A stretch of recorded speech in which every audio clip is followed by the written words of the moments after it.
Hey guys, so welcome to the breakdown with myself, Amo Mabena, and we are here today with BET award-winning Queen of Amapiano. Can I say that? You can. Sha Sha, how are you? I'm great, man. I'm great. Even though I have a little bit of a flu, but I'm alive. I'm well. So, I mean, I don't know if it's because of COVID, but I feel like you've really been like under the radar. Yeah, no, me being under the radar was very intentional. I had to take a little bit of time for myself, for my own well-being, my own mental space and everything really, and also at the same time I was working on my album. So for me, I always kind of, should I say, go within before I can now step out and share to the world and, you know, be out there. So it's very important to fill your cup before you can go and share. That's very true. Yeah.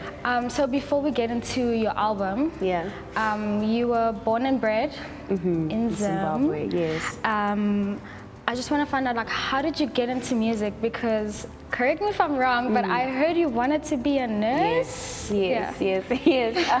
It's quite crazy when I think about it, like the whole journey. I mean, back at home, I remember I was still trying to find a job actually, and I was just dropping CVs, and I would like do like small little gigs, which would be like, either being a waitress or being a receptionist, or just small things that I would just try and like do just to kind of get by. But in the midst of all of that, one of my friends introduced me to like the studio, like the spare time. And I was like, okay, let's go check it out. Maybe, we'll see. We'll see. And we end up in studio, and they're like, why don't you try and, put in your vocals on this? Let's see what you come up with. And then that's where it all started. So I first sang, and people were like, yo, you actually should do something about this. And music hasn't been too foreign or far away from me, because I was in school choir, I was in the church choir, but I never really thought that I had that like voice, like that voice to be like, okay, everyone talks about now. But at that time, that was like the first time I ever was in the studio, and people were going crazy about it, like, yo, dude, you need to do this. You need to do this. This is who you are. And I'm like, we'll see. Only later, that's when like one of my friends kind of took it upon themselves. I won't lie, I really owe it to them. Took it upon themselves and took one of my songs to one of the radio stations in Harare. And from there, with all the, should I say? And that I remember that's when one of my songs actually popped off. Miss Independent. Oh. Did my research. Yeah, so it was Miss Independent, and that's when I was like, okay, I think this is what I need to be doing. And thank goodness I was introduced from one of the CEOs from the radio station, introduced me to my mentor, who was Oria Simtawarira. Then that's when we started working intensely, like in studio. Like music career. And then that's when it all really started. Yeah. So, I mean, fast forward, now you're really doing like this music thing, you were like in and out of Joburg, right, at the time. And actually, guys, apparently, while Sha Sha was in and out of the country, her cab driver introduced her to DJ Maphorisa, which is actually quite crazy to me. That's actually a crazy story. It is, and I mean, you comes to think that, look, like wherever you are, whoever you meet, it's always never know. You just never know, and it's always good to be humble, to be kind, to converse, be and I mean, I didn't see that one coming. And what's crazy is his name is Blessed, actually. The Uber driver. The Uber driver's name was Blessed, and he was also from home, from Zimbabwe, and he was just out there, just like watching out for me, like, yo, what are you doing out here in the streets and so late? Yeah. And I'm like, no, I'm just coming from a studio. It's like, well, I know Maphorisa. That's so crazy. And that's when, like, he was like, yo, no, when you're free over the weekend, we can link up and we can meet him, and we did, and the rest is history. Yeah. Jeez. So, I mean, I feel like when you first came into the music scene, you know, I mean, you were turning heads, you know, because it was like this girl with this amazing, like, soothing voice, and then like an Amapiano beat, which was, I mean, Amapiano was foreign to us, like, at the time. So, like, putting that together was just, it was just crazy. And then, you know, you worked with Maphorisa, and then you had 3 hits all at once. Yeah. That was at once. Crazy. That was actually crazy. You know how everyone is like, you gotta find that one song. For me, it was like, it was a 3 song. Aglalegi, Tender Love, Love You Tonight, instant. And I was like, whoa, this is crazy. And you guys were like dominating, like, just the Amapiano scene, like, at the time. And like, you were literally the only female like on Amapiano, like, at the time. Like, what was that like? Like, just... Oh man, I mean, that was definitely, like, for me, it was really quite fast how everything just went, like, it felt like I was, you know, like, thrown in the deep end, and I kind of have to just figure out and swim. And at the same time, it was very exciting. It was so fulfilling, because it took me 7 years to get to that place. 7 good years. And it was like 7 years, and then like that 1 year, like, everything just takes flight. Yeah, it was just like a whole crazy turnaround. And I'm just like, oh my God. And I remember that year, I went back home earlier that year, and my aunt was just like, I'm like, it's better if you just come home, something. Find a job. Find a job, you know, something, because music, I see one, and I'm just like, Mom, I'm like, Auntie, you know what? Just give me this 1 year. Just this 1 year, and we will see. And thank God came through, and it just took off. It took off. So, in that, was it the same year that you released your first project? Yes. Blossom. Blossom, yeah. So you released your first project, and then COVID. Yes. Oh God. A whole 2 years of COVID, and in that time, you got nominated for BET. And you won. Yeah. Mid-COVID. So it was like your hit songs, your project, the BET award, like... It was just like back to back, and it was such a beautiful moment, and having to now go through COVID, which was kind of a blessing and a curse at the same time, you know, because surprisingly, I actually needed that downtime. Yeah. I needed that downtime. I needed it. And even though, again, it was also very, very much of a sad time, because people were losing their loved ones, you know, and stuff. But at the same time, for me personally, I had time to just like stop. Like I said earlier, it felt like I was thrown in the deep end. I'm like, oh my God, I'm holding on to my dear life. And that moment, it just kind of was like, okay, it's a little bit of a slowdown. Okay, you know, it would have been so nice to travel and step out of the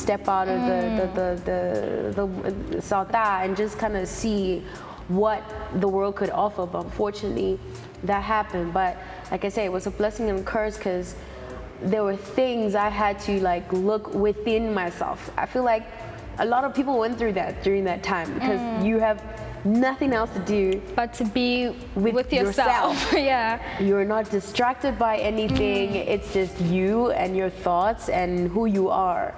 And that really did so much. Even with my creation of my next album, it helped me tap into that space and find, like, should I say, reflect and kind of, should I say, look for that like essence of myself, you know, because you kind of like, you know, it kind of gets lost in translation sometimes when you're just out here and. True, and I can imagine like when you're making like music like back to back, like you almost like it takes away like from really like who you really are, you know. Exactly. So it like I said, it was definitely a blessing and a curse, and yeah, man. Yeah, I don't want to babble on. And you recently collaborated on South Africa's #1 hit song, Phakade. Let me tell you, that song's everywhere. I mean, even now, like on TikTok, like that ad is like still there. And I heard that you love the song so much that you actually asked to be on it. Yeah, I remember I was at a writing camp in Universal, and I'm in studio, I'm hearing this track.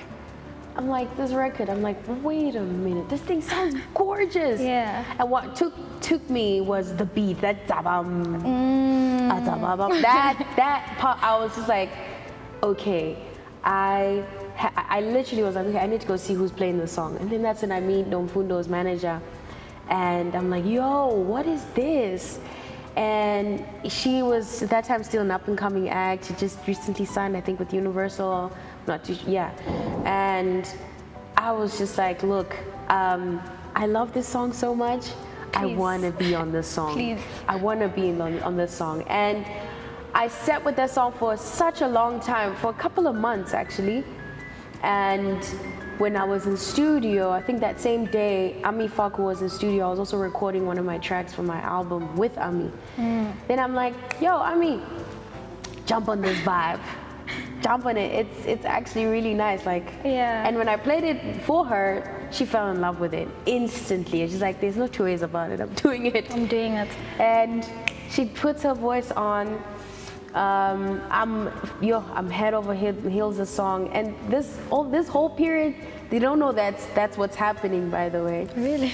They don't know. So she, like, the whole time she didn't know like that she had the song and like you asked to be on no, she knew that I had the okay. song, but she didn't know that I now had asked Ami to jump on the song. Jump on the song as well. Yeah. So eventually I sent the song. I think it was just one random day, and they had been asking like, yo, are you done with it? Are you done with it? And I had it for a while.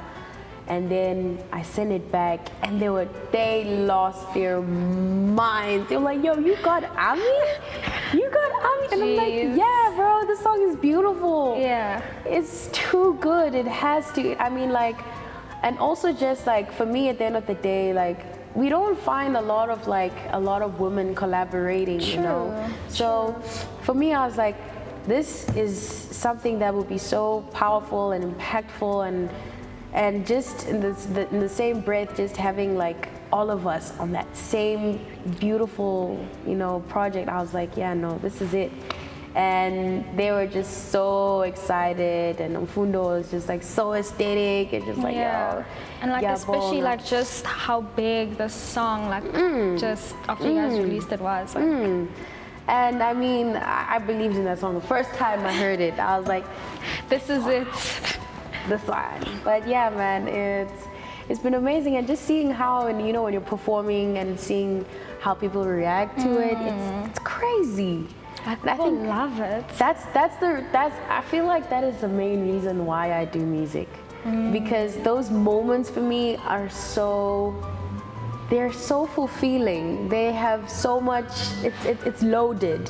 You know, someone might, I don't know what experience that they could have gone through with just listening to that song.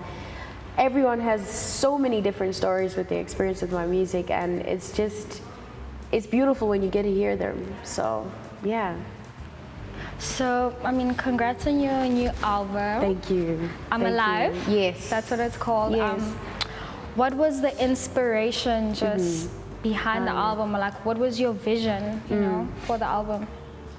So, I'm Alive for me was definitely a therapy session.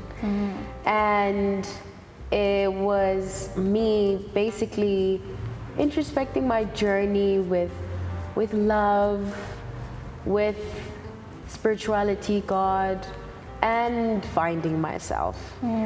And truthfully, you keep learning about yourself as you grow. It never you know, stops. it just never stops. It never stops. It never stops. So yeah, with I'm Alive, it's really, you know, finding that loving God is in turn loving yourself. True. And loving yourself is finding your identity also at the same time. So it was quite an interesting, you know, place, because I had to, you know, of course, tap into the uncomfortable places. It's not in your face when you hear the album, but you know, you can tell the different parts of the album where it's a bit moody and it's a bit dark, it's sensual, it's, you know, bad habits and bad, you know, like things that you, as us as humans, we just kind of tap into when we, you know, just trying to survive and just keep living life. Yet we ignore our true selves. And you know, that for me, that's where I got it all. And from my own personal experiences, from that whole, like I said, it was just a whole therapy session for me, and just putting it out there.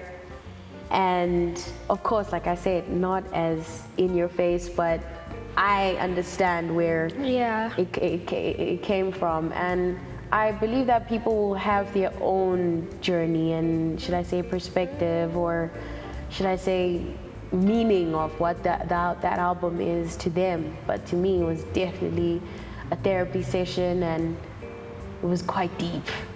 It was quite deep, yeah. And I mean, I think like when people listen to it, like it's just like, I don't know if you, I mean, I've heard like this saying about like people will meet you where you are, like where they are. So it's like, of course, like, I mean, everyone will have their own just idea, or like just their own way of like reflecting just on the album.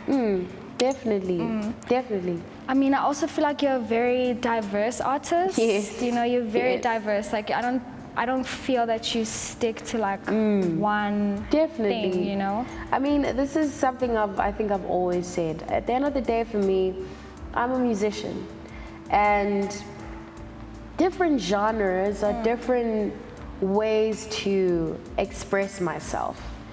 And when I'm in studio, I'm fluid, I'm flowing. And if I feel that R&B or pop or Amapiano, or as long I feel that this is where I feel in this moment that I want to speak through. This is where I'm gonna go. At the end of the day, it's music. At the end of the day, it's music, and I am a musician. So yeah, I'm diverse like that. So what are Sha Sha's future plans? Oh man, I am definitely looking forward to traveling. I know the rest of the season is going to be traveling around Africa. Next year is something huge I'm preparing. And I'm not yet gonna say, but there's something huge. Yes, there's something huge I'm preparing, and that is my baby. I'm looking forward to that and pushing that. And yeah, definitely more music, more videos. Definitely more videos, and more vibes, good vibes. we love good vibes. Yes. We love good vibes. That's about it from my side. Thank you. Thank you for having me. Thank you for coming.